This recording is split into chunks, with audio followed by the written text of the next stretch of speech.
नमस्कार. आपण ऐकत आहात स्माइल एफएम रेडिओ स्टेशन 90.8 एकलूज आणि सकाळचे ठीक 8:01 होतं. श्रोत्यो, मॉर्निंग टी या शो मध्ये आज तुमच्यासोबत मी आहे आरजे उदय. श्रोत्यो, गेले 8 ते 10 दिवस जबरदस्त पावसाने आपल्या महाराष्ट्रामध्येच नाही तर पूर्ण देशामध्ये हजेरी लावली. मात्र हा पाऊस हा मान्सून पूर्व पाऊस होता, म्हणजेच आपला अवकाळी पाऊस होता. मात्र सद्यस्थितीला सगळीकडे पाऊस म्हणजेच मान्सूनचा पाऊस देखील सक्रिय झालेला आहे. तुम्ही पाहाल ना तर 27 तारखेला मान्सूनचा पाऊस हा केरळमध्ये येणार होता, पण त्या अगोदरच 3 दिवस हा पाऊस केरळमध्ये दाखल झाला होता. त्यामुळे जबरदस्त यावेळेस पाऊस पडलेला आहे. 8 ते 10 दिवस कंटिन्यू मोठे पाऊस आपल्याकडे झाले आणि इन एव्हरेजली 3 महिने म्हणजे ज्यावेळेस आपले पावसाचे 3 महिने असतात त्यावेळेस 100 मिलीमीटर पाऊस इन एव्हरेजली होतो आपल्याकडे. तर ह्या 8 ते 10 दिवसामध्ये जो मोठा पाऊस पडला ना त्यामध्येच जवळपास 100 मिलीमीटर पेक्षा जास्त पाऊस पडलेला आहे आणि त्यामुळे शेतकरी देखील थोडे सुखावलेले देखील आहेत. पण इथून पुढे साधारणतः 7 ते 8 दिवस पाऊस पडणार नाही असं हवामान खात्याने देखील सांगितलेलं आहे. जर यदा कदाचित आपल्या शेतीला वापसा आला असेल किंवा येणार असेल तर आपण आपल्या शेतीची मशागत करू शकता, पण त्यासाठी काही तुम्हाला वेळ द्यावा लागेल, म्हणजे आजचा किंवा उद्याचा दिवस द्यावा लागेल. कारण कालही अकलूज परिसर किंवा माळशिरस तालुक्यामध्ये पाऊस नव्हता, पण आज आणि उद्या जर तुम्ही पाहाल जर पाऊस पडला तर शेतीला पुन्हा एकदा वापसा येणार नाहीये. त्यामुळे जर समजा आज आणि उद्या जर पाऊस नाही पडला तर तुम्ही परवाच्या दिवशी किंवा त्याच्यानंतर 1 दिवसांनी शेतीची मशागत करू शकता आणि तुम्ही नवीन पीक लावू शकता. मात्र पिकासंदर्भात बोलायचं झालंच तर यावेळेस खूप मोठं नुकसान झालं ते कांद्याचं. आता सध्या किरकोळ स्वरूपामध्ये तुम्ही कांदा खरेदी करत असाल तर इन एव्हरेजली तुम्हाला 30 रुपये किलो या दराने कांदा मिळतोय. पण जर समजा मार्केटमध्ये तुम्ही होलसेल कांदा खरेदी करत असाल तर 22 रुपये 23 रुपये कांद्याचा सध्याचा रेट चालू आहे. काही ठिकाणावरती 25 आहे, काही ठिकाणी 20 वरती देखील आहे. म्हणजे 20 ते 25च्या आसपास कांद्याचा सध्याचा रेट आहे. ज्यांच्याकडे कांदा ज्यांनी शेडमध्ये व्यवस्थित राखून ठेवला अशा व्यक्तींना यामध्ये मात्र पैसे कमावता येतील. पण अनेक जणांचे कांदे हे शेतामध्ये ना असेच होते, त्यामुळे खूप मोठं त्यांना नुकसान सहन करावं लागलेलं आहे. श्रोते, याबरोबर आंबे पिकाचं देखील यावेळेमध्ये खूप मोठं नुकसान झालेलं आहे. कारण उतरत्या वेळेस म्हणजे ज्यावेळेस आंबा उतरण्याची वेळ आली ना त्यावेळेसच नेमकं पावसाने कहर केला आणि त्यामुळे बऱ्याच मोठ्या प्रमाणामध्ये आंब्याचं देखील नुकसान झालेलं आहे. अर्थात आपण काही करू शकत नाही, कारण अवकाळी पावसामध्ये आंब्याचं नुकसान कधी कधी नाही तर याच वेळेस सगळ्यात जास्त झालेलं आहे. श्रोत्यो, मॉर्निंग टी या शो मध्ये ना तुमच्यासाठी नेहमीच काहीतरी घेऊन येतो आम्ही. आज देखील तुमच्यासाठी एक महत्वाचा विषय घेऊन आलेला आहे आणि याच विषयावरती तुम्हाला खूप साऱ्या गप्पा गोष्टी करणार आहे. कारण सध्या तुम्ही पाहाल तर 8 ते 10 दिवस झालं कंटिन्यू पाऊस पडतोय आणि हिरवीगार चादर आता निसर्गामध्ये हातरलेली आहे, म्हणजेच हिरवळ झालेले. आता ह्या हिरवळीचं तुम्हाला नुकसान काय होतं तर शेतीमध्ये तुम्ही जाल ना तर तुम्हाला तणनाशक तुम्ही वापरता, पण डोंगर माथ्यावरती काही चढाई करत असाल, काही ट्रेकिंग करत असाल तुम्ही किंवा इकडे तिकडे तुम्ही फिरायला जात असाल तर अशा वेळेमध्ये ना सर्वत्र तुम्हाला गवत दिसतं आणि यामध्ये तुम्हाला चान्सेस असतात की सर्पदंश वगैरे होण्याचे, कारण सरपटणारे प्राणी देखील पृथ्वी तलावरती तेवढेच आहेत आणि हे निसर्गाचं चक्र आहे. हे निसर्गाच्या चक्राला तुम्ही किंवा मी खंडित करू शकत नाही.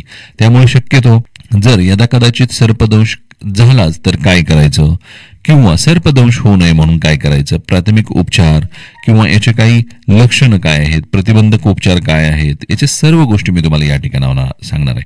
पण श्रोतेहो, कोविड या विषयावरती देखील मी तुम्हाला एक महत्वाची माहिती देणार आहे.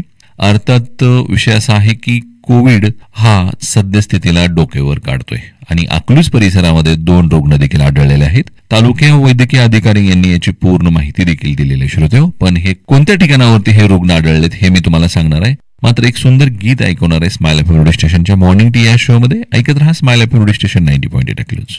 Welcome back smile FM radio station 90.8 Akluj. सकाळच्या ठीक 8:12 होतात. मॉर्निंग टी या शो मध्ये तुमच्यासोबत मी आहे आरजे उदय. श्रोतेहो, आज मॉर्निंग टी या शो मध्ये ना सर्पदंश या विषयावरती मी तुमच्याशी बोलणार आहे. ऑन एअर शो मध्ये आज तुमच्यासोबत आहे. याशिवाय तुमच्या सर्वांसाठी एक महत्वाची सूचना. गेले 8 ते 10 दिवस कंटिन्यू पाऊस पडतो, यामुळे ना सर्वत्र पावसाने चिखल तर आहेच, सर्वच ठिकाणी अशी हिरवीगार चादर देखील पसरलेली आहे. अर्थात हिरवीगार चादर म्हटल्याबरोबरच एखाद्या वेळेस सरपटणारे प्राणी देखील तुम्हाला धोकादायक ठरू शकतात. यामुळे शक्यतो सरपटणाऱ्या प्राण्यापासून तुम्ही स्वतःची तर काळजी घेत आलाच आहात, पण इथून पुढे घेणं गरजेचं आहे. दुसरी काळजी म्हणजेच सर्दी, पडसं, खोकला सद्यस्थितीला आहे श्रोत्यो. आणि पाऊस नुकताच पडल्याने रस्त्यावरचा जो धुरळा आहे तो देखील तुमच्या नाकावाटे शरीरामध्ये जाऊन तुम्हाला अनेक प्रकारच्या व्याधी देखील होऊ शकतात. यामुळे तुम्ही स्वतःची आणि इतरांची देखील काळजी घेणं गरजेचं. याचबरोबर कोविड म्हणजेच आपला कोरोना आपला म्हणता येणार नाहीये, परंतु आपलं हे म्हटलं तरी काही वावगं ठरणार नाही, कारण 2020 पासून यांनी आपली पाठ सोडलेली नाहीये. आणि यामध्येच माळशिरस तालुक्यामध्ये कोविडचे 2 पॉझिटिव्ह रुग्ण देखील आढळलेले आहेत. अर्थात अकलूजमध्ये 1 आणि माळीनगरमध्ये 1 असे हे कोविडचे 2 रुग्ण पॉझिटिव्ह निघालेले आहेत श्रोत्यो. आता यदा कदाचित तुम्ही देखील जास्त गर्दीच्या ठिकाणी जात असाल किंवा तुम्ही जर अनेक ठिकाणी स्पर्श करत असेल काही वस्तूंना, तर तुम्ही थोडी सॅनिटायझरचा वापर करणं गरजेचं आहे. तोंडावरती मास्क देखील वापरणं गरजेचं आहे. तर माळीनगर आणि अकलूज या परिसरामध्ये 2 पॉझिटिव्हचे रुग्ण सद्यस्थितीला आहेत. पण घाबरण्याची गरज नाही, कारण आपण याच्या अगोदर देखील या कोविडला खूप मोठ्या ताकदीने आणि धैर्याने पुढे गेलेला आहे श्रोतेहो. पण स्वतःची काळजी घ्या, योग्य वेळी योग्य विश्रांती घ्या, खानपानावरती तुम्ही स्वतःचं लक्ष द्या, पाणी भरपूर प्या, इतरत्र जाणं शक्यतो टाळा, किंवा जास्त गर्दी असेल अशा ठिकाणी गेलाच तर तुम्ही मास्क वापरा, हाताचं म्हणजे आपल्या सॅनिटायझरचा देखील वापर करणं गरजेचं आहे. श्रोतेहो, सर्पदंश या विषयावरती मी तुमच्याशी आज बोलणार आहे. मॉर्निंग टी या शो मध्ये ना नेहमीच तुमच्यासाठी मी काहीतरी घेऊन येतो नवीन. आज सर्पदंश या विषयावरती बोलतोय. आजपर्यंत असा एखादा व्यक्ती नसेल की ज्याने साप पाहिला नसेल, आणि जर नसेल पाहिला तर आश्चर्याची गोष्ट आहे, कारण साप हा सरपटणारा प्राणी ना तुम्हा आम्हा सर्वांना आजपर्यंत नजरेला पडलेला असेल. पण बहुतांश काही लोकांनी पाहिलाच नसेल तर तुम्हाला प्राणी संग्रहालयामध्ये जाऊन पाहावं लागेल. खूप मोठे साप देखील तुम्हाला त्या ठिकाणी पाहायला मिळतील. आता प्राणी संग्रहालय म्हणाल तुम्ही तर एक पुण्यामध्ये आहे, मुंबईमध्ये आहे, याशिवाय हैदराबादमध्ये देखील आहे. या ठिकाणी जाऊन तुम्ही सर्प पाहू शकता. पण अनेक प्रकारचे सर्प तुम्हाला त्या ठिकाणी पाहता येतील. आणि असे काही सर्प आहेत ना जे तुम्हाला दररोजच्या नजरेमध्ये देखील पडतात. अर्थात धामीन हा शेतकऱ्याचा मित्र आहे. हा सर्प शेतीमध्ये अनेक वेळा आपल्याला पाहायला मिळतो. मात्र शेतकऱ्यांना देखील कळालेलं असतं की हे धामण आहे आणि हे आपल्याला बऱ्याच वेळा शेतीमध्ये दिसते. हे आपल्याला कोणत्याही प्रकारचा त्रास देणार नाही. पण काय होतं, कुठलाही साप दिसला ना, साप साप साप साप म्हणून आपण एवढं गडबडीत पळतो, एवढं भीती वाटते की अगदी काळजाचं पाणी पाणी होतं. आणि एवढं फास्टली आपण पळतो की आपल्याला वाटतं आता हा साप आपल्याला चावतोयच. पण अशा वेळेला थोडं शांत स्वतः राहणं गरजेचं आहे, कारण जर कंपन पावलं जर त्यांना जाणवली तर ते तुमच्या दिशेने पाठीमागे पाठलाग तुमचा करू शकतात. अशा वेळेमध्ये थोडं शांत राहणं गरजेचं आहे. किंवा एकतर सापाला आवाज ऐकू येत नाहीये, पण कंपनावरून ओळखू शकतात की ते कोणत्या दिशेला धावायचं किंवा कोणत्या नाही. त्यामुळे शक्यतो साप दिसला ना तर एवढे घाबरण्याची गरज नाही, कारण त्यालाही थोडी भीती वाटते. श्रोतेहो, कुठलाही साप चावा घेतो त्यामुळे सर्पदंश होतो असं बरेच जणांना वाटतं. पण अनेक साप आहेत ना ते बिनविषारी सर्प असतात. त्यामुळे शक्यतो साप चावल्या तुम्हाला विषबाधा होईल किंवा विषबाधा झाल्याबरोबर तुम्हाला मृत्यू ओढवेल असं तुम्ही मनामध्ये अजिबात आणू नका. सापाच्या जाती बिनविषारी भरपूर आहेत श्रोतेहो. भक्ष्य पकडण्यासाठी त्याला आवळून अथवा विष प्रयोगाने शिकार करतात हे साप. विषाचा वापर साप आत्मसंरक्षणासाठी करत असतात. त्यामुळे त्यांना देखील संरक्षण करण्याची त्यांची जबाबदारी आहे, किंवा त्यांनाही वाटतं की आपल्याला कुणी मारू नये किंवा आपल्यावर जवळ कुणी येऊ नये, त्यामुळे ते सर्पदंश करतात. पण असं एक महाद्वीप आहे की या ठिकाणावरती ना अंटार्क्टिका महाद्वीप आहे श्रोतेहो. या ठिकाणी विषारी सापच आढळत नाहीत. जर आपण सापाला घाबरलो ना तर त्यालाही कळतं की ते आपल्याला घाबरले, त्यामुळे ते आपल्या पाठीमागे पळण्याचे चान्सेस राहतात. त्यामुळे कंपन होता कामा नये, म्हणजेच पावलाचं जे कंपन आहे ना ते जास्त करू नका. त्यावर शांत राहा थोडंसं, तो आपापल्या वाटे जाईल. पण यामध्ये काही लक्षण आहेत, काही प्रतिबंधक उपाय आहेत, काही उपचार देखील आहे श्रोतेहो. जर समजा यदा कदाचित सर्पांनी दंश केलाच तरचे प्रश्न आहेत. पण तुम्हाला सर्पदंश या विषयावरती पडलेले काही प्रश्न असतील तर तुम्ही 7231-908-908 या क्रमांकावरती मला विचारू शकता. ऐकत राहा smile FM radio station 90.8 Akluj. Welcome back smile FM radio station 90.8 Akluj. आपण ऐकत आहात मॉर्निंग टी हा शो. सकाळचे ठीक 8:21 झालेत श्रोतेहो. मॉर्निंग टी या शो मध्ये ना आज सर्पदंश या विषयावरती तुमच्याशी मी बोलतोय श्रोतेहो. अनेक वेळा आपल्या आजूबाजूला अशा काही घटना घडल्याच असतील, म्हणजे सर्पदंश या संदर्भातील. खरं तर साप चावण्याची सामान्य लक्षणं आहेत श्रोतेहो. जर समजा यदा कदाचित एखाद्या व्यक्तीला साप जर चावला असेल तर उलटी होते, यदा कदाचित चक्कर येते, याशिवाय थंडी वाजते आणि त्वचा देखील चिकट पडते. जेव्हा काही आपण जंगलात किंवा शेतीमध्ये घनदाट झाडीमध्ये फिरायला जातो ना तेव्हा साप चावण्याची जास्तीत जास्त शक्यता असते श्रोतेहो. चावल्यानंतर या जागावरती दंश केलेला असतो, मात्र ती जागा जी आहे ती काळी निळी पडते. यामुळे लवकरच उपचार देखील घेणं तेवढंच गरजेचं असतं श्रोतेहो. जर यदा कदाचित सर्पदंश झाला असेल तर.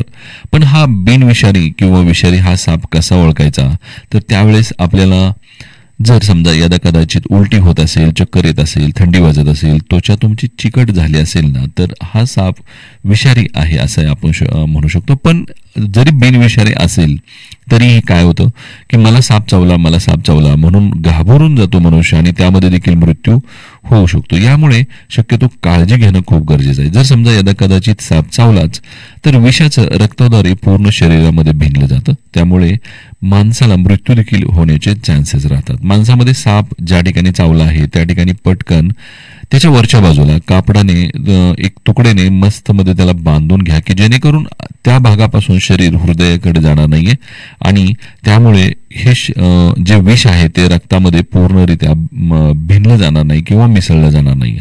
त्यामुळे जेवढं आपल्याला ताकदीनं बांधता येईल कापड त्यावरती बांधणं खूप गरजेचं आहे. श्रोतेहो, साप चावल्याच्या घटना ज्या आहेत ना त्या शहरामध्ये घडत नाहीयेत असा एक सर्वे आहे.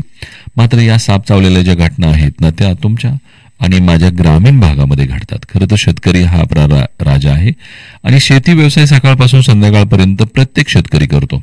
मात्र साप चावणे किंवा ज्या काही नैसर्गिक घटना आहेत, वीज पडणे वगैरे, या घटनेला सामोरे जावं लागतं ते शेतकऱ्याला. मात्र शहरात देखील वीज पडत नाही, ग्रामीण भागामध्ये मात्र वीज ही पडते आणि सर्पदंश होतात. एका अभ्यासानुसार जर विचार केला ना तर सर्पदंशाच्या ह्या 88% घटना ह्या ग्रामीण भागात घडल्यात. श्रोतेहो, यामध्ये बहुतेक जण शेतीवर काम करणारे सापडलेले आहेत आणि 10 वर्ष ते 50 वर्ष वयाच्या व्यक्तींना, विशेषतः पुरुषांना करूनच हा सर्पदंश झालेला आहे. अर्थात पुरुष मंडळी शेतीमध्ये काम करतात आणि 10 ते 50 वर्ष वयोगटातील 88% लोकांना सर्पदंश झाल्याचं निदर्शनास आलेलं आहे. दुसरीकडे तुम्ही पाहाल ना तर या घटना ज्या आहेत म्हणजे ह्या ज्या 80% घटना घडलेल्या आहेत ते वैशाख म्हणजे सप्टेंबर ते अश्विन या महिन्यामध्ये घडलेल्या आहेत की यामुळे काय होतं की पाऊस एकतर पडून गेलेला असतो आणि दुसरी गोष्ट बिळामधून साप हे बाहेर आलेले असतात. त्यामुळे बऱ्याच वेळाना सर्पदंश होण्याचे चान्सेस यामुळे असतात आणि विशेष म्हणजे 70% सर्पदंश हे पायावरती म्हणजेच मांडीच्या खालच्या भागावरती झालेले आहेत. एकूण सर्पदंशापैकी निम्मे पावलावरच होतात आणि जर समजा तुम्ही सगळे सर्पदंश आजपर्यंत पाहिले असतील ना तर मांडीपासून खालच्या भागामध्ये 70% सर्पदंश होतात, पण त्यापैकी निम्मे सर्पदंश हे तुमच्या पावलावरच होतात. म्हणजे ज्या ठिकाणी तुम्ही पाऊल टाकता त्या ठिकाणी यदा कदाचित सरपटताना प्राणी तुमच्या पायाखाली आला ना तर लगेच तो तुम्हाला डसण्याचा प्रयत्न करतो. त्यामुळे शक्यतो एक काळजी घ्यायची की पायामध्ये ना मोठे आपले जे इलेक्ट्रिकल सिटीवाले जे बूट वापरतात मोठे, ते बूट शेतीमध्ये वापरणं खूपच गरजेचं आहे. त्यामुळे सर्पदंश होण्याचे चान्सेस तुम्हाला खूप कमी राहू शकतात. पण श्रोतेहो, यदा कदाचित झाल्यास काय करायचं तर ज्या ठिकाणी सर्पदंश झालेला आहे त्याच्या वरच्या बाजूला घट्ट असं कापड बांधणं गरजेचं आहे आणि लगेच त्याला प्राथमिक उपचार करणं गरजेचं आहे. कोणतेही देवळात घेऊन जाऊ नका श्रोतेहो, कारण पूर्वीची प्रथा होती, पूर्वी म्हणजे खूप पूर्वी प्रथा होती की देवळात जायचं, त्या ठिकाणी काय मंत्रपुष्पांजली वगैरे करायची आणि मंत्रपुष्पांजली केल्यानंतर तो साप उतरायचा वगैरे वगैरे. पण अशा वेळेमध्ये ना तो साप हा तुम्हाला बिनविषारी चावलेला असणार. पण जर समजा यदा कदाचित विषारी साप चावला असेल आणि त्याला तो उतरला नाही तर देवाचा कोप झाला म्हणून गावभर परत बोकड कापायचं, मेंढी कापायची वगैरे वगैरे ह्या प्रथा तुम्हाला आजपर्यंत पाहायला मिळाले असतील. पण बिनविषारी साप चावल्याने तो साप उतरला असं म्हणायचं आणि त्या पुजाऱ्याला शेवटी दक्षिणा वगैरे वगैरे द्यायचे. अर्थात या गोष्टीच्या विरोधातला मी नाही, पण ह्या ज्या काही रूढी परंपरा आपल्या चालत आल्या त्या कुठेतरी आपण थांबणं गरजेचं आहे. यामुळे शक्यतो जर साप चावला तर प्राथमिक उपचार केंद्र ज्या ठिकाणी असेल त्या ठिकाणी न्या किंवा जिल्हा आरोग्य केंद्र असेल, प्रायव्हेट हॉस्पिटल असेल, अशा ठिकाणी तुम्ही लगेच घेऊन जाणं गरजेचं आहे. पण विषारी साप खूप कमी आहेत. याच्या जाती कोणत्या हे मी सांगणार आहे, पण एक सुंदर गीत पुन्हा एकदा स्माइल एफएम रेडिओ स्टेशनच्या morning tea show. Welcome back smile FM radio station 90.8 सकाळच्या ठीक बरोबर अगदी बरोबर 8:30 वाजलेले श्रोते हो. आणि मॉर्निंग टी या शो मध्ये ना तुमच्यासोबत मी आहे गप्पा गोष्टी करायला आज आर्जवतोय. खूप साऱ्या गप्पा गोष्टी आपण सर्पदंशी या विषयावरती करतोय. अनेक जणांनी साप आजपर्यंत पाहिले असतील.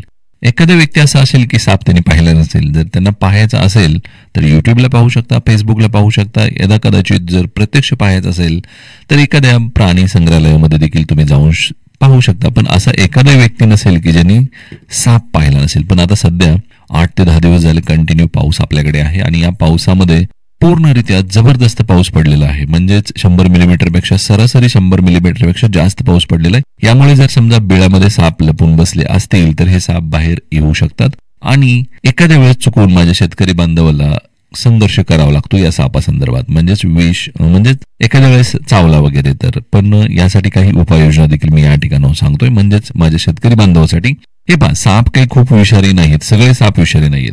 आणि तुम्ही पाहाल तर सापाच्या जवळपास 236 जाती टोटल आजपर्यंतच्या. याच्यात अजूनही 4-2 जातीचा फरक पडला असेल, पण 236 जाती या रेकॉर्डेड आहेत. पण सापाचे प्रकार अनेक आहेत, त्यामध्ये बिनविषारी सापांची संख्या जास्त आहे. पण भारतामध्ये तुम्ही पाहाल ना तर 236 जातीचे साप सध्या सापडतात. पण त्यापैकी 52 जातीचे साप हे विषारी आहेत. पण महाराष्ट्रामध्ये तुम्ही पाहाल त्यातल्या त्यात सोलापूर जिल्ह्यामध्ये तर खूप कमी प्रमाणामध्ये विषारी साप आपल्याला आढळतात. पण आपण सगळ्या सापाला ना विषारी समजतो आणि साप म्हणून त्याला साप करून मारून टाकतो असं होतं. पण अशा वेळेमध्ये त्या 5 ते 6 जाती या जास्त प्रमाणात विषारी आढळतात श्रोते. यामध्ये मुख्य म्हणजे तुम्ही पाहाल तर नाग. आता नाग हा लहानापासून मोठ्यापर्यंत आपण आज पाहतो चालूय. मण्यार एक आहे, म्हणजे पट्ट्यारी मण्यार आहे, गोनस आहे, फुरसे इत्यादी हे 5 साप आहेत ना, ते आपल्याकडे जास्त प्रमाणामध्ये विषारी आढळतात. अदरवाईज जवळपास 52 जाती सापाच्या आहेत की ज्या विषारी आहेत. पण त्यापैकी सगळ्यात जास्त हे नाग आहे, मण्यार आहे, पट्टेरी आहे, गोनस, फुरसे हे आपल्याकडे विषारी प्रमाणात आढळतात. पण एकूण विषारी सर्पदंशापैकी निम्म्याहून अधिक दंश हे नाग व मण्यारच करतात श्रोते. या खालोखाल फुरसे, गोनस यांचा नंबर लागतो. नाग व मण्यार याचे विष मुख्यतः मज्जासंस्थेवर, तर फुरसे आणि गोनस यांचे रक्त गोठण्याच्या प्रक्रियेवरती विष करतात ते. मात्र अंड्यातून पडणार एखादं विषारी सापाचं पिल्लू जे आहे ना, याला देखील काही प्रमाणामध्ये विष असू शकतं असं देखील तज्ज्ञांनी म्हटलेलं आहे. विषाचा उपयोग हे साप भक्ष्य मिळवण्यासाठी करतात. पण काही सापांचे भक्ष्य हे बेडूक, उंदीर, सरडे, विंचू वगैरे वगैरे असू शकतं. मात्र नेहमीच भक्ष्य साठीच विष वापरलं जातं. पण अपघाताने माणसाचा स्पर्श झाल्यावर किंवा नजीक आपल्यावर स्वसंरक्षणासाठी साप हे दंश देखील करू शकतात. त्यामुळे सापांचं भक्ष्य मिळवण्यासाठी ते दंशाचा उपयोग करतात. पण जर समजा यदाकदाचित काही माणसाकडून किंवा काही काम करत असताना चुकून माणसाकडून जर समजा सापाला हात लागला किंवा काही दुखापत झाली तर ते देखील स्वसंरक्षणासाठी तुम्हाला दंश करू शकतात. श्रोते, हे निसर्ग चक्र आहे. या निसर्ग चक्रामध्ये काय होईल हे आपण सांगू शकत नाहीत. पण हे निसर्ग चक्र आपण टिकवणं गरजेचं आहे. साप दिसल्याबरोबर लगेच त्याला सपासपा मारून त्याचा जीव घालवण्यामध्ये मजा नाहीये. जर एखादा सर्पदंश मित्र तुमच्याकडे असेल तर यदा कदाचित त्यांच्याशी तुम्ही संपर्क करून तुम्ही त्या सापाला वाचवू शकता. पण अजूनही बऱ्याच वेळा मी देखील असं पाहिलंय की अनेक साप शहरामध्ये राहत नाहीयेत, पण ग्रामीण भागामध्ये बरेचसे साप दिसतात तुम्हाला. पण काही 2 असे जुगडू साप देखील असतात बघा. ते अगदी त्यांचं मनोमिलन असतं त्यांचं, आणि त्यांना आपण किती जरी आजूबाजूला दिसलं काय, आपण काही आवाज त्यांना ऐकू येत नाहीये, पण काही जरी केलं तर ते दोघं एकत्रित असतात आणि असे उंचावरती 2-2, 3-3 फूट त्यांचं मनोमिलन चाललेलं असतं. असे काही साप असतात श्रोते की जे काही केल्याने सुटत नाहीयेत. ऐकत रहा एक सुंदर गीत पुन्हा एकदा स्माइल एफएम रेडिओ स्टेशनच्या मॉर्निंग टी या शो मध्ये परदेसी या चित्रपटामध्ये 2 दिल मिल रहे हैं.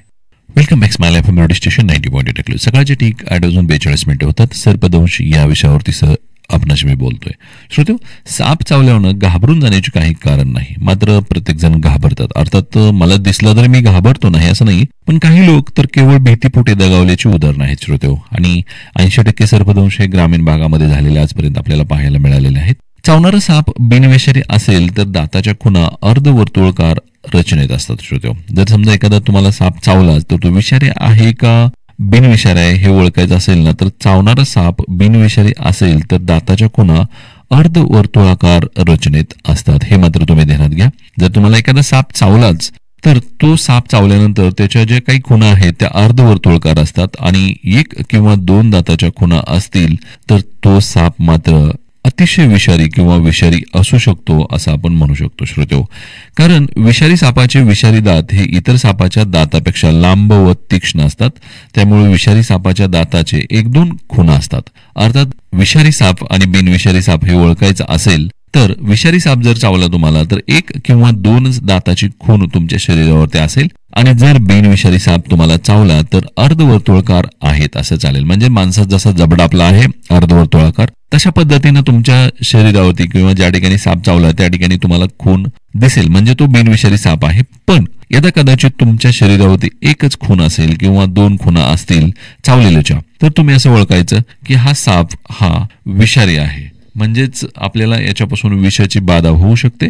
वेळीच आपण उपचार घेणं तेवढंच गरजेचं आहे. त्यामुळे विषारी सापाचे 1-2 तुम्हाला खुणा दिसून येतील. सर्वच साप विषारी नसतात हे मी तुम्हाला प्रथमतः सांगितलेलं आहे. सर्प विषाच्या इतर परिणामाचे स्वरूप हे सापाच्या जातीवरती श्रोतेवर अवलंबून असतो. किती विषारी साप आहे हे त्याच्या वेगवेगळ्या सापाच्या जातीवरती अवलंबून आहे. म्हणजेच नाग असेल, मण्यार असेल याचे विष ना हे चेतासंस्थेवरती, तर फुरसे आणि गोनस याचे विष रक्तावर बाधित असल्याचं आपल्याला जाणवतं. जर समजा तुम्हाला नाग आणि मण्यार चावला तर तुमच्या चेतासंस्थेवरती त्याचा परिणाम होतो. गोनस किंवा फुरसे जर चावलं तर त्याच्यावरती विष हे रक्तबाधित करतं. त्यामुळे कोणता साप चावला, जर समजा कदाचित एखाद्या व्यक्तीला साप चावलाच तर त्याचा फोटो तरी कमीत कमी काढून घेणं गरजेचं आहे. आणि जर समजा आपल्या ग्रामीण भागामध्ये साप चावला की त्याला प्रथमतः मारायचं काम आपल्याकडे असतं. त्यामुळे मारलेला साप तरी तुम्ही कमीत कमी प्लॅस्टिक पिशवीमध्ये किंवा एखाद्या कंटेनरमध्ये, एखाद्या छोट्या बॅगमध्ये घेऊन जाऊ शकता डॉक्टरकडे. मण्यार किंवा नाग यांच्या दंशानंतर अर्ध्या तास किंवा त्याहून लवकर लक्षणे हे तुम्हाला दिसायला लागतात. मात्र चावून 15 तास गेले तरी काहीच परिणाम होत नसल्यास सर्पदंश झाला असेल पण विष त्यामध्ये ओकलं नाही, म्हणजे विष सोडलं नाही सापाने, असं आपण गृहीत धरायचं. गोनस फुरसे यांच्या दंशानंतर कमी अधिक वेळात रक्तस्राव चालू होतो. मात्र नाग, मण्यार यांच्या तुलनेत जास्त वेळ लागतो आणि फुरशेचे विष कमी असल्यामुळे जास्त वेळ लागतो श्रोतेहो. पण सुमारे 2 तास ते 24 तासापर्यंत कधीही चिन्हे किंवा लक्षणे तुम्हाला दिसू लागतात. पण चावल्या आपले प्राथमिक उपचार म्हणजे कापड बांधणे कसाही असो, म्हणजेच तो बिनविषारी असो किंवा विषारी असो, प्रथमतः कापड बांधणे हा एक त्यातील महत्वाचा प्राथमिक उपचार आहे. त्यानंतर नजीकच्या हॉस्पिटलकडे तुम्ही जाऊन त्याच्यावर उपचार करणं गरजेचं आहे. पण यदा कदाचित तुमच्या शरीरावरती, म्हणजे ज्या ठिकाणी साप चावलेला आहे त्या ठिकाणी जर वर्तुळ आकार दात उमटले असतील तर तो बिनविषारी साप आहे असं आपण गृहीत धरायचं. म्हणजेच मानवी जबड्यासारखे जर समजा खुणा उमटले असतील तर तो बिनविषारी साप आहे असं आपण गृहीत धरा. आणि यदा कदाचित 1 किंवा 2 दात जर तुमच्या शरीरावरती म्हणजे खुणा दिसत असतील जखमेच्या तर तो 100% विषारी साप आहे असं आपण गृहीत धरायचं. त्यानंतर तुम्ही तो मण्यार आहे का नाग आहे हे नंतर तुम्ही तपासण्यासाठी डॉक्टरांकडेच जा, कारण त्याच्या मज्जासंस्थेवरती किंवा रक्तवरती त्याचे विघटित परिणाम होतात. एक सुंदर गीत पुन्हा एकदा स्माइल एफएम रेडिओ स्टेशनच्या मॉर्निंग टी या शो मध्ये शोले या चित्रपटामध्ये 1975 साली हा चित्रपट रिलीज झाला होता. ऐकत रहा smile FM radio station 90.8 Akluj. Welcome back smile FM radio station 90.8 Akluj. सर्पदंश या विषयावरती बोलतोय. सकाळच्या ठीक 8:51 मिनिटं होतात. श्रोतेहो, सर्पदंश झाल्यानंतर काही शास्त्रीय प्रथम उपचार देखील आहेत, मात्र याकडे आपण थोडं दुर्लक्ष करतो. अर्थात प्रत्येक ठिकाणीच लक्षलगे हॉस्पिटल किंवा डॉक्टर उपलब्ध होतील असं आपण सांगू शकत नाही. ग्रामीण भागामध्ये शेतकरी वर्गामध्येच सर्पदंशाच्या घटना खूप साऱ्या घडलेल्या आहेत आजपर्यंत. आणि पाहाल तुम्ही तर 80% ह्या सर्पदंशाच्या घटना ह्या ग्रामीण भागामध्ये घडल्यात. पण संबंधित व्यक्ती आणि कुटुंबाच्या लोकांना सर्पदंश झाल्यानंतर धीर देणं खूप गरजेचं आहे. हे एक शास्त्रीय प्रथम उपचार आहे. बहुतेक साप हे बिनविषारी असतात हे सांगून आपण त्यांना धीर देणं खूप खूप गरजेचं आहे. साप चावलेल्या व्यक्तीला आडवे झोपावे, शांत राहायला देखील सांगणं खूप गरजेचं आहे. त्याला कोणत्याही प्रकारे कसल्याही परिस्थितीमध्ये चालायला लावू नये. यामुळे ना शरीरामध्ये विष पसरत नाही श्रोतेहो. त्यामुळे त्याला आडवं झोपून ठेवणं गरजेचं आहे. आणि कोणत्याही प्रकारे त्याला कोणतंही कष्ट करायला लावू नका, म्हणजे चालायला लावू नका किंवा इतरत्र त्याला काही काम लावू नका. त्याला आडवं झोपून त्याच्यावरती 24 तास निगराणी ठेवणं गरजेचं आहे किंवा लक्ष ठेवणं गरजेचं आहे. साप चावलेल्या व्यक्तीला आडवे झोपून शांत राहायला सांगितलं पाहिजे श्रोतेहो. त्याला कसल्याही प्रकारचं काम, तुम्ही मात्र कोणत्याही प्रकारचं काम लावू नका. बिनविषारी साप असेल तर फक्त जखम धुवून जंतुनाशक औषध जरी लावलं ना तरी पुरेसं आहे. पण आपलं याच्यावरती समाधान होत नाहीये. लगेच आपण हॉस्पिटल गाठतो आणि खरंच गरजेचं आहे. मात्र रुग्णाला काही तास नजरेसमोर ठेवणं गरजेचं आहे. जरी एखादा बिनविषारी साप चावला ना तरी त्याला जंतुनाशक आणि धुवून तुम्ही ठेवलं तरी चालतं त्या जखमेला. नसेल तर त्याला नजरेसमोर ठेवणं खूप खूप गरजेचं आहे.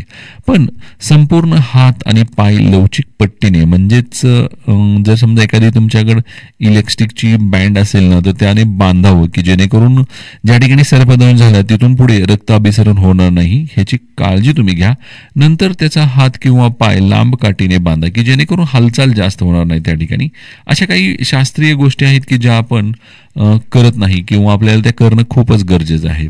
आता साप चावल्याने व्यक्तीला जवळच्या रुग्णालयात न्यावं, मात्र झोप लागत नाही किंवा त्याच्या झापड होत नाही याची काळजी देखील घेणं गरजेचं आहे. कारण झोप लागत असेल तर तो एखाद्या वेळेस अनकॉन्शियसमध्ये जाण्याचे चान्सेस आहेत. मात्र मारलेला साप बरोबर घेऊन जाणं किंवा त्याचा फोटो काढून घेऊन जाणं हे देखील तेवढंच गरजेचं आहे. हे काही शास्त्रीय कारण आहेत, पण साप हे बिनविषारी बऱ्यापैकी असतात. काही 5 प्रकारचे जे साप आहेत ते सोलापूरच्या भागामध्ये, सोलापूरच्या जिल्ह्यामध्ये आढळतात. काही प्रसंग करू नये श्रोत्यो. अर्थात मगाशी मी तुम्हाला सांगितलं की मांत्रिकाच्या मागे लावून वेळ फुकट घालवू नका. काही मंत्रिक काही त्याच्यावर मांत्रिक उपचार करतात, पण ते नको करायला आपल्याला. आणि रक्तप्रवाह थांबेल अशी आवळपट्टी अवयवास बांधू नका असंही काही सांगितलेलं आहे. काही ह्या गोष्टी आपण करणं गरजेचं नाही. थोडी सैलपट्टी बांधणं गरजेचं आहे.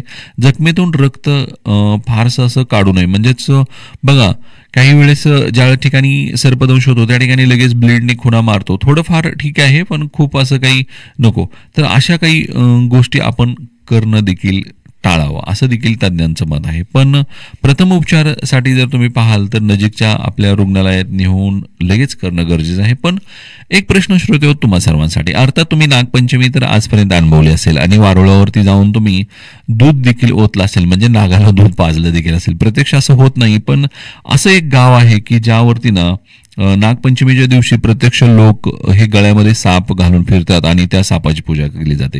म्हणजे कोणतं हे गाव आहे ते तुम्हाला सांगायचंय. 7231908908 या क्रमांकावरती, म्हणजेच 7231908908 या क्रमांकावरती. प्रश्न पुन्हा एकदा ऐका. कोणते गाव आहे जे नागपंचमीच्या दिवशी प्रत्यक्ष साप गळ्यामध्ये घालून लोक त्या ठिकाणी फिरतात? प्रश्न पुन्हा एकदा ऐका. कोणते गाव आहे जे नागपंचमीच्या दिवशी साप गळ्यात घालून लोक प्रत्यक्ष गावभर फिरतात? या प्रश्नाचं उत्तर तुम्ही द्या 7231908908 या क्रमांकावरती. तोपर्यंत एक सुंदर गीत स्माइल एफएम रेडिओ स्टेशनच्या मॉर्निंग टी शो मध्ये 1976 साली रिलीज झालेला चित्रपट नागिनी या चित्रपटामधील. Welcome back smile FM radio station 90.8. सकाळच्या ठीक 9:04 होतात. श्रोते, मॉर्निंग टी या शो मध्ये ना तुमच्यासोबत मी आज गप्पा मारतोय सर्पदंश या विषयावरती. माझ्या शेतकरी बांधवांना या संकटाला सामोरे जावं लागतं श्रोते.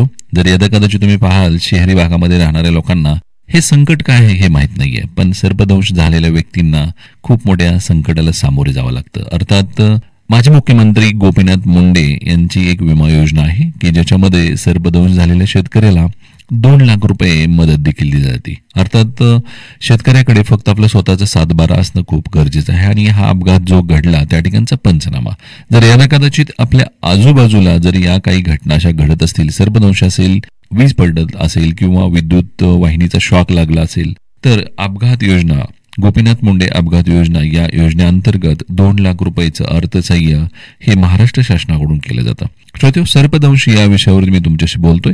आणि एकीकडे मगाशी मी तुम्हाला एक गीताच्या पाठीमागे प्रश्न विचारला होता की असं कोणतं गाव आहे की ज्या ठिकाणावरती म्हणजेच नागपंचमीच्या वेळेला तेथील लोक ना गळ्यामध्ये साप घालून फिरतात. अर्थात हे गाव आहे बत्ती शिराळ. आपल्याला नजीक आहे, खूप लांब जायची गरज नाही. 100 ते 125 किलोमीटर अंतरावरती हे गाव आहे.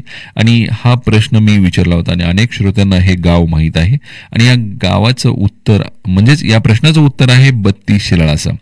आणि या बत्ती शिराळाचं उत्तर देण्यासाठी सर्वप्रथम माझ्याकडे मेसेज जो प्राप्त झाला तो झाला तनुजा राजेश लिंगे, कासेगाव, पंढरपूर या ठिकाणी याचं उत्तर योग्य उत्तर दिलं. तर याशिवाय पूजा कुंभार यांनी याचं उत्तर दिलं. अकलूज या ठिकाणाहून त्यांनी याचं उत्तर दिलेलं आहे. कोथमिरे अनुराधा, शेळगाव तालुका, इंदापूर या ठिकाणाहून दिलेलं आहे. जयश्री मिसाळ, मुक्काम पोस्ट पंचवडे, अकलूज या ठिकाणाहून दिलेलं आहे. याशिवाय शेळके सिद्धेश्वर यांनी टेंभुर्णी या ठिकाणाहून याचं उत्तर दिले. श्रोते, असं हे गाव आहे की ज्या गावामध्ये नागपंचमी दिवशी प्रत्येक व्यक्ती, त्या घरातील एक तरी व्यक्ती कमीत कमी गळ्यामध्ये साप घालून गावभर फिरतात. अर्थात या गोष्टीवरती काही बंदी आलेली आहे काही प्रमाणामध्ये, मात्र अजूनही प्रथा या ठिकाणी चालू आहे. मग तो विषारी साप असेल किंवा बिनविषारी असेल आणि तो साप चावत नाही. अनेक जणांनी युट्यूब चॅनलला तुम्ही चेक केलं ना, 32 शिराळ गाव नागपंचमी असं नाव टाकलं तरी तुम्हाला सगळे व्हिडिओ 32 शिराळचे तुम्हाला पाहायला मिळते. तर असं हे गाव आहे की ज्या ठिकाणावरती त्या दिवशी म्हणजेच नागपंचमीच्या दिवशी विषारी साप असतील किंवा बिनविषारी साप असतील, तेथील लहानापासून थोरापर्यंतचे व्यक्ती गळ्यामध्ये ते साप घालून फिरतात आणि त्या दिवशी ते साप देखील त्यांना काही करत नाहीत. मी तर म्हणतो पूर्ण वर्ष त्यांनी काही करू नये. कारण का माहितीये का, विषारी साप चावला तर घर हे उद्ध्वस्त होतं श्रोते, कारण मृत्यू हा सामोरीत दिसतो. पण बरेचसे असे साप आहेत ना जे बिनविषारी साप आहेत. पण एकीकडे तुम्ही पाहाल तर याचं उत्तर देणारे जे श्रोते होते त्यांना लगेच उत्तर दिलं, आणि या उत्तर देणाऱ्या श्रोत्यांचे मी स्माइल एफएम स्टेशनच्या टीमतर्फे हार्दिक हार्दिक अभिनंदन करतो. तर 32 शहराला यदा कदाचित तुम्ही नागपंचमीला जायचा काही प्रयोग असेल तर अवश्य जा, त्या ठिकाणचे फोटो वगैरे तुम्ही घ्या. पण हे साप तुम्ही खूप घाबरता, त्या सापाला लांबूनच तुम्ही दर्शन घेण्याचा प्रयत्न करा, कारण घाबरलं ना तरी शरीरामध्ये विष तुमच्या येईल असंही आहे. एका अभ्यासानुसार जर पाहिलं ना श्रोत्यो, तर सर्पदंश करणारे ज्या काही घटना आहेत त्या 80 ते 90%, 80 ते 88% पर्यंतच्या ह्या घटना ज्या आहेत त्या ग्रामीण भागात घडलेत, आणि ह्या घटना 10 वर्ष ते 50 वर्ष वयातील व्यक्तींनाच घडलेल्या आहेत.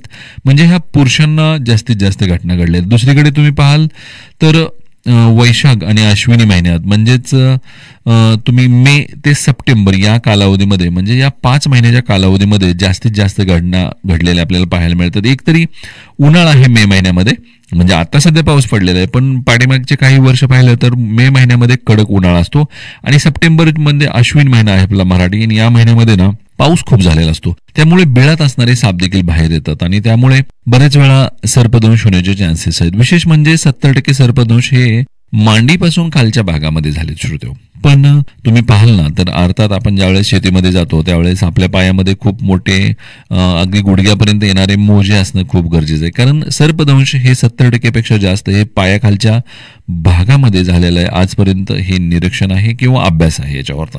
त्यामुळे शक्यतो शेतामध्ये तुम्ही जात असाल तर फुल्ली पायजाम, म्हणजे जसं पायमोजे आपले असतात तसे वरतीपर्यंत गुडघ्यापर्यंत येणारे पायमोजे तुम्ही थोडेफार घालणं गरजेचं आहे, की जेणेकरून आपल्याला सर्पदंश होणार नाही याची आपण काळजी घेणं गरजेचं आहे. कारण या दिवसामध्ये हिरवीगार चादर तुम्ही निसर्गामध्ये आहे आता सध्या, कारण गेली 10 दिवस झालं कंटिन्यू पाऊस पडतोय, आणि या पावसामुळे सध्या बिळामध्ये असणारे बिळामध्ये असणारे साप हे बाहेर येऊ शकतात श्रोतेहो. एक सुंदर गीत तर तुम्हाला स्माइल एफएम स्टेशनच्या मॉर्निंग टी या शो मध्ये ऐकवणार मी आहेच, पण सध्या प्री ओपनिंग झालेलं आहे, म्हणजेच शेअर मार्केट ओपन झालेलं आहे. सकाळी 9 वाजता बरोबर प्री ओपनिंग होतं, आणि 9:15 ओपनिंग होतं. सध्या निफ्टी आता सकाळचे ठीक 9:10 झालेत, आणि सध्या निफ्टी जो आहे तो ट्रेंड करतोय 24,812 अंकावरती, आणि 21 अंकांनी हा निफ्टी सध्या मायनसमध्ये आहे. याकडे तुम्ही पाहाल तर BSE म्हणजेच बॉम्बे स्टॉक एक्सचेंज हे देखील ओपन झालेलं आहे सकाळी, आणि 8 अंकांनी अप असं दाखवत आहे. पण सध्या पाहाल तुम्ही तर डाऊन ट्रेंडमध्ये निफ्टी आहे, म्हणजेच नॅशनल स्टॉक एक्सचेंज, आणि बॉम्बे स्टॉक एक्सचेंज हे थोडंफार अप अँड ट्रेंडमध्ये दाखवलेलं आहे. पण आजच्या दिवसाची सुरुवात ही डाऊन ट्रेंडनी झालेली आहे. पुढे काय होईल हे आम्ही या ठिकाणावर नाही सांगू शकत, पण प्री ओपनिंग जे आहे ते सकाळी 9ला होतं, आणि ओपनिंग आहे शेअर मार्केटचं ते सकाळी 9:15 होतं. श्रोतेहो, मॉर्निंग टी या शो मध्ये ना आज सर्पदंश या विषयावरती खूप साऱ्या गप्पा गोष्टी केल्या. तुम्हाला हा शो कसा वाटला हे तुम्ही अवश्य मला कळवू शकता. 7231908908 या क्रमांकावरती. सकाळचे ठीक 9:11 झालेत. सकाळी 8 वाजल्यापासून मी तुमच्या सोबत होतो, आणि या ठिकाणी मात्र तुम्हा सर्वांचा मी निरोप घेणार आहे. सर्वांना पुन्हा एकदा या दिवसाच्या खूप खूप शुभेच्छा. पण काळजी घ्या, कारण कोविड हा अकलूजमध्ये येऊन पोहोचलेला आहे. माळीनगर या ठिकाणावरती एक पॉझिटिव्ह रुग्ण आपल्याला आढळलेला आहे, आणि दुसरा रुग्ण हा अकलूज परिसरामध्ये आढळलेला आहे. त्यामुळे शक्यतो ज्यावेळेस तुम्ही जास्त संख्या असणारे, म्हणजे जास्त गर्दी असणाऱ्या ठिकाणी जात असाल तर तुम्ही स्वतः मास्क वापरा, इतरांनाही सांगा, सॅनिटायझरचा वापरही करा, कारण कोविडचे अनुभव तुमचे किंवा माझे हे खूप विचित्र आपल्याशी आलेले आहेत. त्यामुळे शक्यतो कोविड आलेला आहे, त्याचं 2 संख्या माळशिरस तालुक्यामध्ये सद्यस्थितीला आहे. ही संख्या वाढू नये ही तुम्ही आणि मी काळजी घेणं गरजेचं आहे. आणि सध्या पावसाचं वातावरण असल्याने खूप संख्या वाढण्याचे चान्सेस देखील आहेत. पण सर्दी पडसं खोकला जर आला तर घरी पुरेपूर तुम्ही आराम करा. घरी पौष्टिक पदार्थ गरम गरम करून खा, जेणेकरून विश्रांती घ्या आणि डॉक्टरांचा वेळेत सल्ला घ्या. पण या दिवसाच्या पुन्हा एकदा सर्वांना हार्दिक हार्दिक शुभेच्छा. हा शो कसा वाटला हे तुम्ही कळवा. 7231908908 या क्रमांकावरती. स्वस्त रहे, मस्त रहे, आजचे कामं व्यवस्थित रहे. Bye bye, good day.